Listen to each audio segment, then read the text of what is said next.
direito processual penal, do inquérito policial, prazos, deveres do delegado, etc. Saudações, concurseiros brutos e não tão violentos. Hashtag paz, sempre. Paz na terra aos homens de boa vontade. Bora estudar, não desanimar, perseverar. Nenhuma vitória vem sem luta bruta e violenta. Tem que se esforçar, porra! Somente quem vence, quem não desiste. Os fracos ficam pelo caminho. Não é estudar para passar, é estudar até passar. E isso vem logo. Então, ânimo, bora pra cima, vamos lá. Vamos dissecar o inquérito policial na parte de prazos, deveres do delegado, etc. Tamo junto, vem comigo. Então, começa aqui o nosso artigo 6º, bom artigo, não teve incidência de pacote anticrime, providências da autoridade policial diante da notícia crimes. O que a autoridade tem que fazer quando chega a ela o conhecimento do fato criminoso? É o que ela deveria fazer, não necessariamente o que ela faz. Vejamos, inciso 1º, logo que tiver conhecimento da prática da infração penal, cognição da notícia crimes imediata, mediata, enfim. A autoridade policial deverá, inciso 1º, dirigir-se ao local, providenciando para que não se alterem o estado e conservação das coisas. Não mexe em nada até a chegada dos peritos criminais. Lembrando que, eventualmente, o mexer nas coisas ali pode configurar desde um crime de abuso da autoridade na redação nova até um crime de fraude processual, artigo 347 do Código Penal, quando a alteração busca induzir a erro o perito ou o juiz.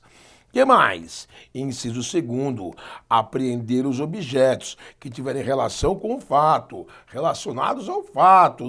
Outra coisa que não interessa não vai ser apreendida. E só vai apreender depois de liberado pelos peritos. Após liberação pelos peritos criminais. Beleza?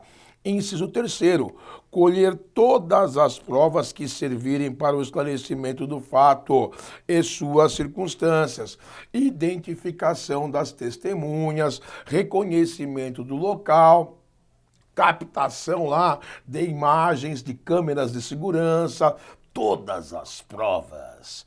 Inciso 4º, ouvir o ofendido. Então a primeira pessoa a ser ouvida no inquérito é a vítima. Inciso 5º, ouvir o indiciado. Ele é depois do ofendido, beleza? Com observância no que for aplicável do disposto no capítulo 3º, do título 7 deste livro, devendo o respectivo termo ser assinado por duas testemunhas que lhe tenham ouvido a leitura. Gente, então, lembrando que é direito do interrogado, do indiciado, se fazer ali... fazer conjuntamente com seu advogado, ele tem direito de se entrevistar com o advogado antes do interrogatório, beleza? E sempre lembrando, caso ele não possa ali efetivamente assinar, né? Esse termo aí, se ele não pode assinar, não sabe assinar, não pode assinar, haverão testemunhas a rogo que vão assinar no lugar dele, mas essa colocação aqui é importante, ó, devendo o respectivo termo ser assinado por duas testemunhas que lhe tenham ouvido a leitura. Ouvido a leitura. Não é testificado a leitura, não é ter presenciado a leitura, não é ter observado a leitura, é ter ouvido a leitura.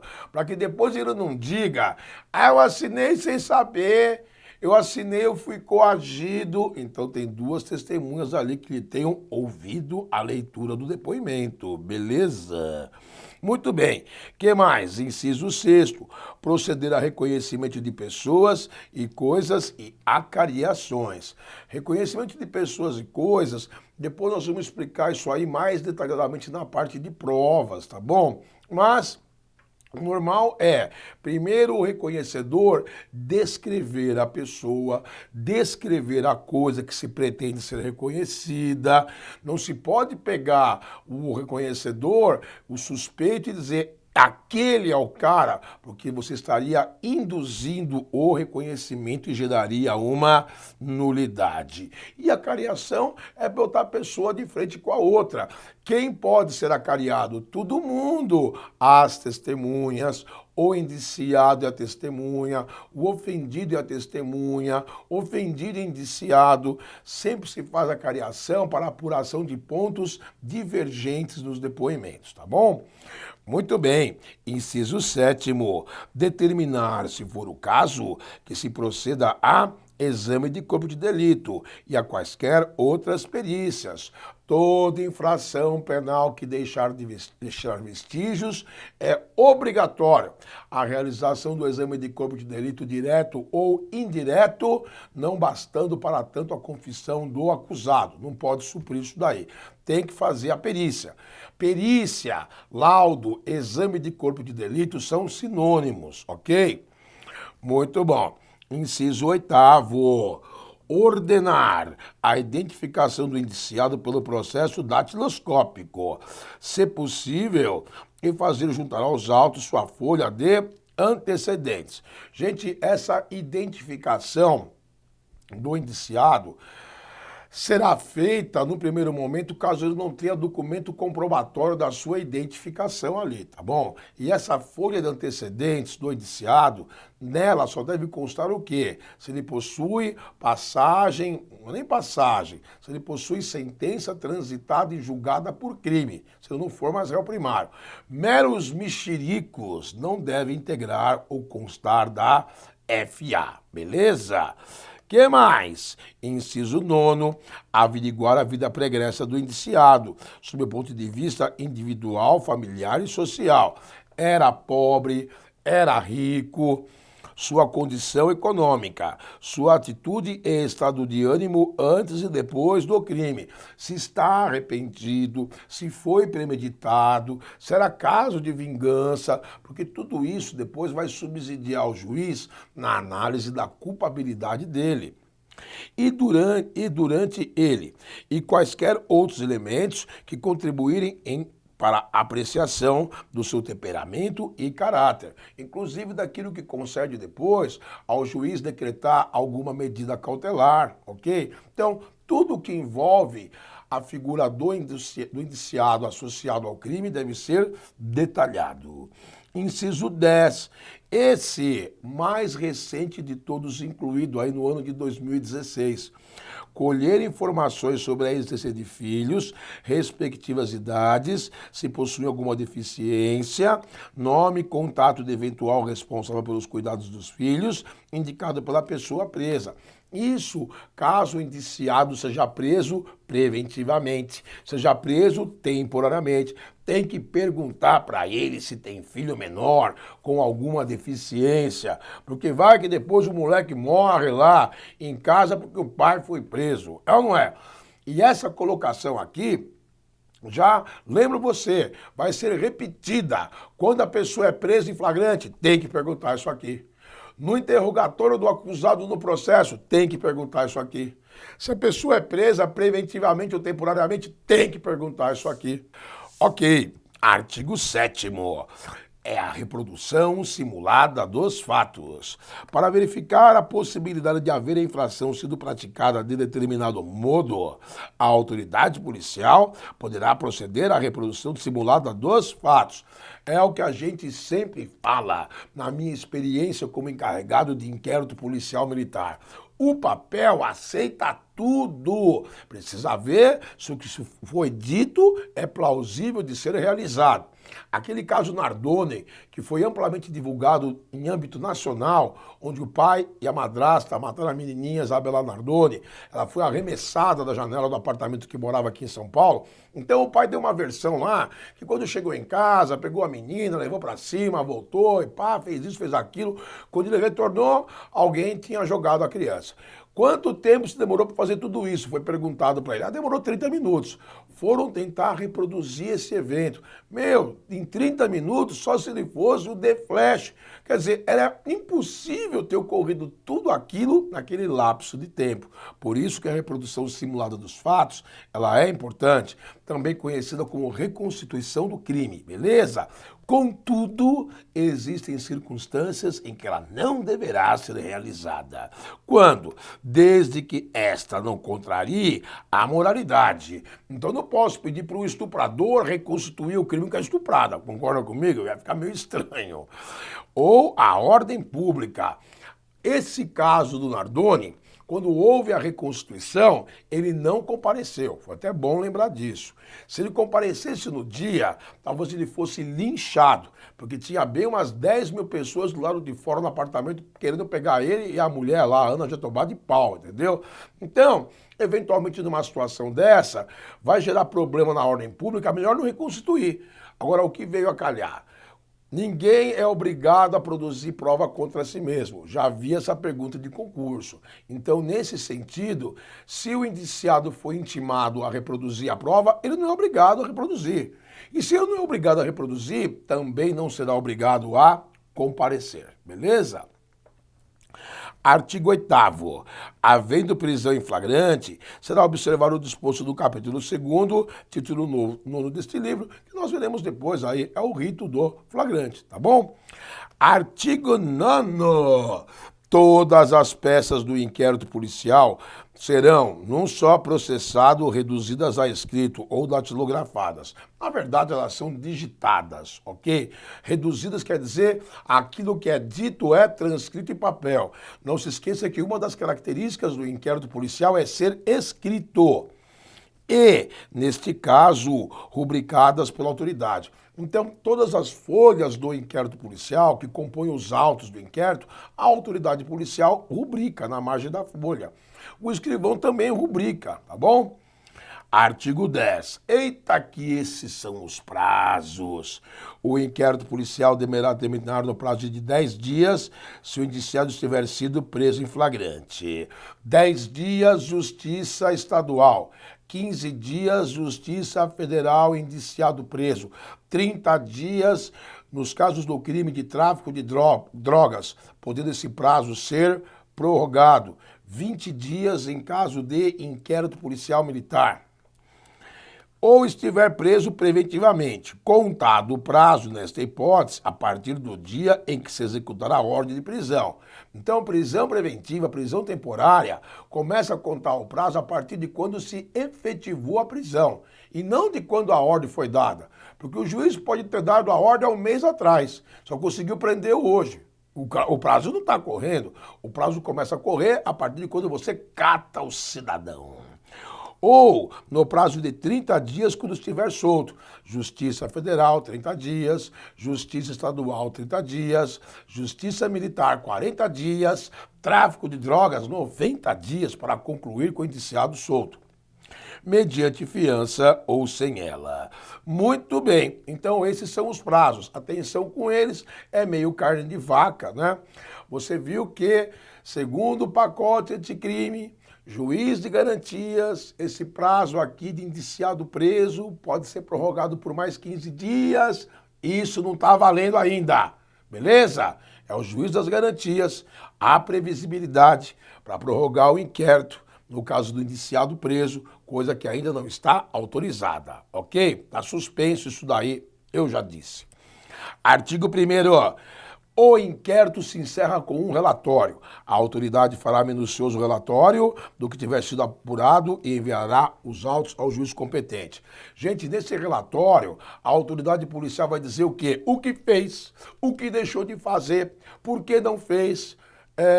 Vai descrever sucintamente lá os depoimentos, o que disse um, o que disse outro. É isso. Na verdade, o relatório, ele é uma espécie de índice do que foi feito em termos do inquérito, com um comentário sucinto com relação a cada prova realizada. O relatório não vincula a decisão do representante do MP, nem vincula a decisão do juiz. Pergunta também que eu já vi. A ausência do relatório anula o inquérito para fins de oferecimento de denúncia? Não, de jeito nenhum. Relatório é uma peça, digamos, deve conter, mas sua ausência não gera nulidade do inquérito policial. Digo isso porque eu já vi essa pergunta em concurso, tá bom? Parágrafo 2º. No relatório poderá a autoridade indicar testemunhas que não tiverem sido inquiridas, mencionando o lugar onde possam ser encontradas, porque fatalmente esse inquérito policial vai retornar à autoridade policial para dar continuidade à apuração. Parágrafo 3º. Quando o fato for de difícil elucidação, indiciado estiver solto, a autoridade poderá requerer ao juiz a devolução dos autos para posteriores diligências que serão realizadas no prazo marcado pelo juiz. Normalmente aqui em São Paulo, quando vem esse prazo concedido pelo juiz, é prazo de 180 dias. Gente, é muito inquérito, é pouco escrivão, a polícia tem poucos meios, a coisa é demorada. Artigo 11. Já cansei de ver essa questão de prova. Os instrumentos do crime: armas, veículos, dinheiro, joias, drogas, quando não foram destruídas, incineradas por ordem judicial da autoridade policial, bem como objetos que interessem à prova, acompanharão os autos do inquérito. O produto ali que foi apreendido no inquérito não fica no DP, acompanha o inquérito, vai ficar no depósito judicial, onde o juiz ordenar, ok? Artigo 12. O inquérito policial acompanhará a denúncia ou queixa, sempre que servir de base a uma ou outra. Gente, então, na verdade, o inquérito policial, qual deveria ser o seu objetivo? Funcionar como substrato, funcionar como embasamento, funcionar como fundamentação da acusação. Se a ação penal é pública, o inquérito subsidia a denúncia. Se é ação penal privada, o inquérito subsidia a queixa-crime. É isso. O inquérito serve para subsidiar, formar a peça acusatória, denúncia ou queixa-crime, conforme o caso. Beleza? Lembrando, contudo, que o inquérito é dispensável. Se o promotor, se o querelante tiver outros meios de prova pelos quais ele possa formular a acusação, ok? Muito bem. Artigo 13. Outras providências da autoridade policial, presta atenção, incumbirá ainda a autoridade policial. 1. Fornecer às autoridades judiciárias informações necessárias à instrução e julgamento do processo. Não se esqueça que o inquérito policial, quando é concluído, ele vai lá para o juiz no fórum e fica o delegado lá no DP na quebrada. Aí o juiz perde contato com a fonte. Então, se morrer uma testemunha, o juiz não está sabendo. O delegado de polícia tem que informar: ô juiz, testemunha tal faleceu. Juiz, tal prova do crime foi encontrada. Juiz, o indiciado se envolveu em outra ocorrência. Então, essa vinculação aí é necessária. Inciso 2º, realizar diligências requisitadas, é ordem, pelo juiz ou pelo representante do Ministério Público. Vá localizar uma testemunha, realize um exame de corpo de delito, proceda a uma cariação e assim por diante. Inciso 3º, cumprir os mandados de prisão expedidos pelas autoridades judiciárias. Lembrando que quem cumpre o mandado é a Polícia Civil, Polícia Federal. Já vi essa questão em concurso, não há nulidade alguma em policial militar cumprir mandado judicial de prisão em inquérito da Polícia Civil. Não gera nulidade de nenhum tipo. E inciso 4º, representar acerca da prisão preventiva e da prisão temporária também. Observe que o delegado não requer ao juiz a decretação da prisão preventiva. O delegado não requer ao juiz a decretação da prisão temporária. O delegado, ele representa. Esse é o termo adequado, beleza? Muito bem. Gente, agora, artigos 13A e 13B, Estão bombando em concursos recentemente. Então, o 13A, ele se presta a esses crimes. 148, 149, 149A, 159.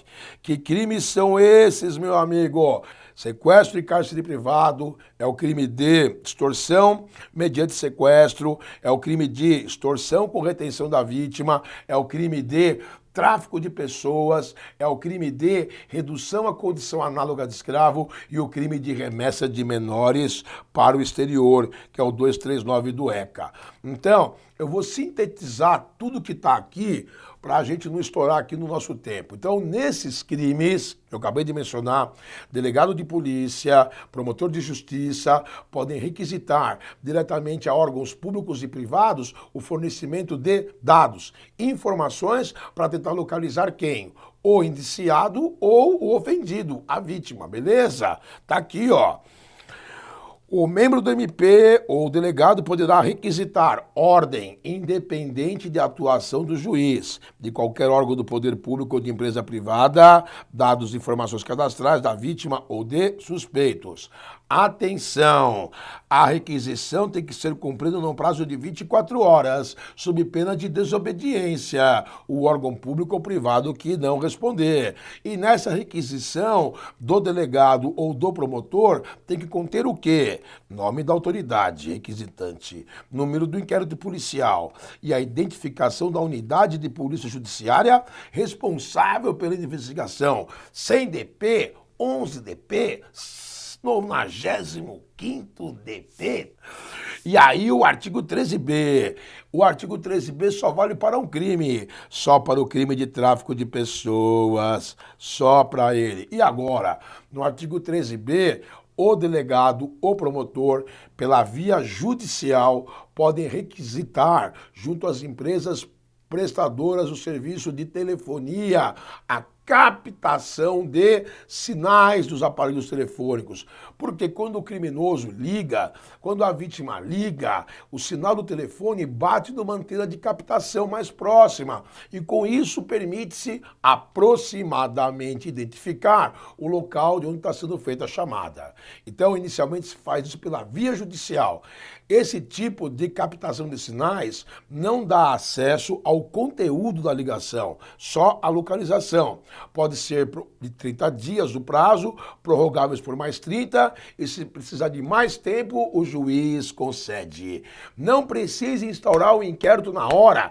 É urgente para você requisitar isso. Pode ser no prazo de até 72 horas para instaurar o inquérito. E mais, se o juiz não for localizado para se manifestar, a requisição será feita pelo delegado, pelo promotor de forma direta às empresas concessionárias de telefonia.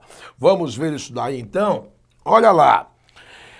Ser necessária a prevenção e a repressão dos crimes relacionados ao tráfico de pessoas. E esse tráfico é bom. Tem crime no Código Penal, tem a lei do tráfico de pessoas, a lei, e tem matéria do processo penal aqui, artigos 13A e 13B.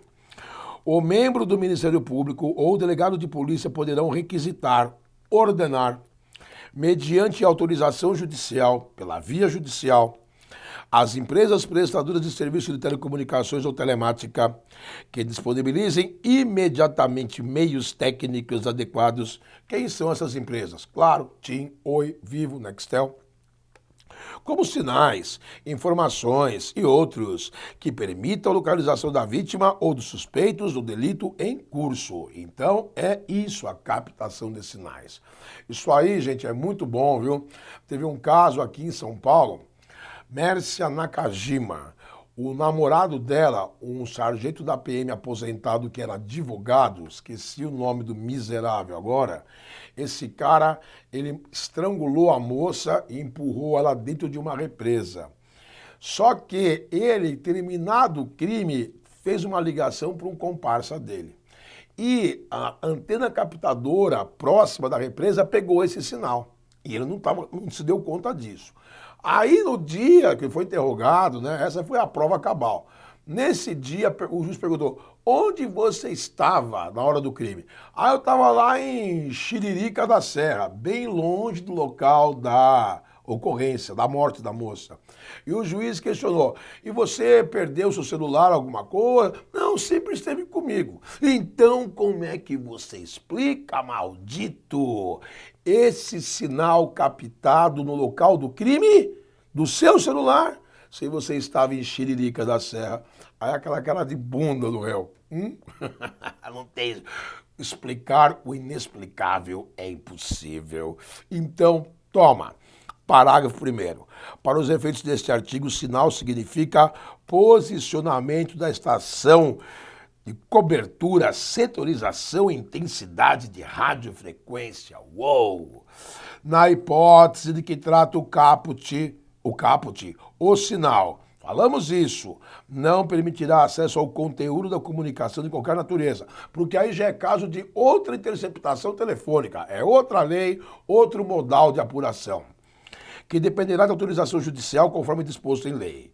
Inciso 2º, deverá ser fornecido pela prestadora de telefonia móvel celular por período não superior a 30 dias, renovável por uma única vez, por igual período, mas para períodos superiores àquele de que trata o inciso 2º, será necessária a apresentação de ordem judicial. Dissemos isso. Muito bem. E aí chegamos aqui. Bom, só vou complementar o seguinte, beleza? Complementar que essa captação, se o juiz não se manifestar no prazo legal, pode ser feita diretamente pela autoridade policial ou pelo representante do MP, a empresa concessionária. Isso é importante que você saiba. E há prazo para a instalação do inquérito, em até 72 horas. E tenho dito. Ok? Muito bem. Artigo 14. O ofendido ou seu representante legal e o indiciado poderão requerer qualquer diligência, direito de defesa, não ampla defesa do indiciado, que será realizado ou não a juízo da autoridade, poder discricionário. Ok? E olha aí o pacote anticrime em vigência, gente! Artigo 14A. Nos casos em que os servidores vinculados às instituições dispostas no artigo 144 da Constituição Federal, quem está lá? Segurança Pública, Polícia Federal, Rodoviária Federal, Polícia Ferroviária Federal, Polícia Penal, que é o antigo agente de segurança penitenciário, Polícia Civil, Polícia Militar e Corpos de Bombeiros Militares. Figurarem como investigados em inquéritos policiais militares e demais procedimentos extrajudiciais, procedimentos administrativos, cujo objeto for a investigação de fatos relacionados ao uso da força letal praticadas no exercício profissional, quer dizer, o policial trocou tiro com o bandido, matou o bandido, feriu o bandido, de forma consumada ou tentada, incluindo as situações dispostas no artigo 23 do Decreto 2848 de 40 do Código Penal, que são as excludentes de antijuridicidade, legítima defesa, estrito cumprimento do dever legal, estado de necessidade, exercício regular de direito. É isso. Sempre que o servidor público responsável pela segurança pública se ver numa situação dessas, o que fazer? O indiciado poderá constituir defensor. Poderá. Fica num primeiro momento a cargo do servidor público indiciado, policial. Beleza? Muito bem. Parágrafo 1º. Para os casos previstos no caput deste artigo, o investigado deverá ser, olha o termo, citado da instauração do procedimento investigatório. Isso não havia. Agora tem que ser avisado. Podendo, ainda o verbo poder, constituir defensor no prazo de 48 horas a contar do recebimento da citação. Então fica a meu critério, certo? Instaurou o inquérito, em meu desfavor, sou citado para em 48 horas constituir um defensor. Ok? Parágrafo 2º. Esgotado o prazo do disposto no parágrafo 1º deste artigo, 48 horas, com ausência de nomeação de defensor pelo investigado, não tive tempo, não tive dinheiro, esqueci. A autoridade responsável pela investigação, delegado de polícia ou oficial da polícia militar, se for inquérito policial militar ou forças armadas, deverá intimar a instituição a que estava vinculado ou investigado, polícia civil, polícia militar, polícia federal, etc., à época da ocorrência dos fatos, para que essa, no prazo de 48 horas, indique defensor para a representação do investigado. Então, muito bem, agora o policial vai ter que ser aí representado por um defensor no curso das investigações. Achei isso maravilhoso, muito bom. Né? Tem que haver alguma forma de prestigiar a atividade policial e não deixar lá o policial ao seu próprio ônus se defender, ter ele que pagar um advogado quando isso não é o correto, uma vez que ele estava lá no interesse da sociedade. Parágrafo 6º. As disposições constantes desse artigo se aplicam aos servidores militares, vinculados às instituições dispostas no artigo 142 da Constituição Federal, Forças Armadas, Exército, Marinha e Aeronáutica, mas desde que os fatos investigados digam respeito às missões para a GLO, Garantia da Lei e da Ordem, como aconteceu no Rio de Janeiro, como aconteceu no Ceará, como aconteceu lá na região norte, como já aconteceu no centro-oeste, onde as Forças Armadas vão lá prestar um apoio à segurança pública estadual. Beleza? Tamo junto, força e honra. Não se esqueça. P.